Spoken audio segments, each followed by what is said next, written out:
अब माइक्रोस्पोरोजेनेसिस या माइक्रोगैमेटोजेनेसिस से कोई भी क्वेश्चन आता है तो आप ध्यान से सुनिएगा कि जो पोलन ग्रेन है ये कैसे होते हैं, हैप्लॉइड होते हैं और ये first cell of the gametophyte होते हैं, यूनिसेलुलर होते हैं और माइक्रोस्कोपिक होते हैं, है ना।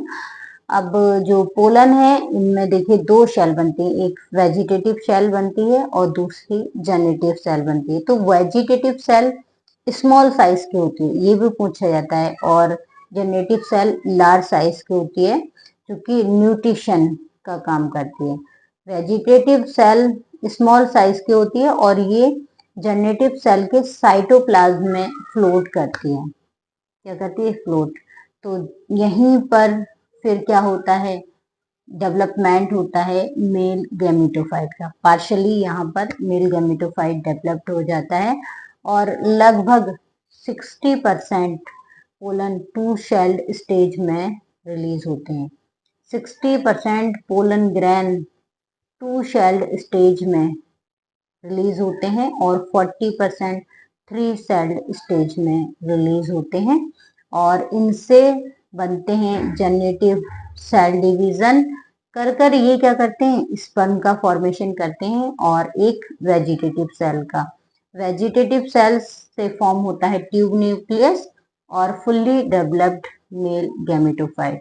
ट्यूब न्यूक्लियस में 2 स्पर्म जो कि मेल स्पर्म होते हैं।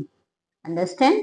और यहाँ जो पोलन है ये एलर्जी कॉजिंग होते हैं, इनसे हे फीवर भी होता है, इनसे ब्रोंकियल अस्थमा होता है जैसे पार्थिनियम से, और इनमें हाई एनर्जी भी होती है। इनके सप्लीमेंट बनाए जाते हैं, बहुत ही न्यूट्रिटिव होते हैं ये, और इसे एथलीट अपनी पावर इंक्रीज करने के लिए भी यूज करते हैं, है ना। इनके सप्लीमेंट मार्केट में अवेलेबल होते हैं। डिफरेंट स्पेशीज में पोलन हर एक प्लांट स्पेशीज में स्पेसिफिक होते हैं। पोलन ग्रेन इंटाइन और एक्साइन के बने होते हैं। एक्साइन थिक होती है और कहीं कहीं पर एब्सेंट होती है। जहाँ एब्सेंट होती है वहां पर जर्म पोर होते हैं।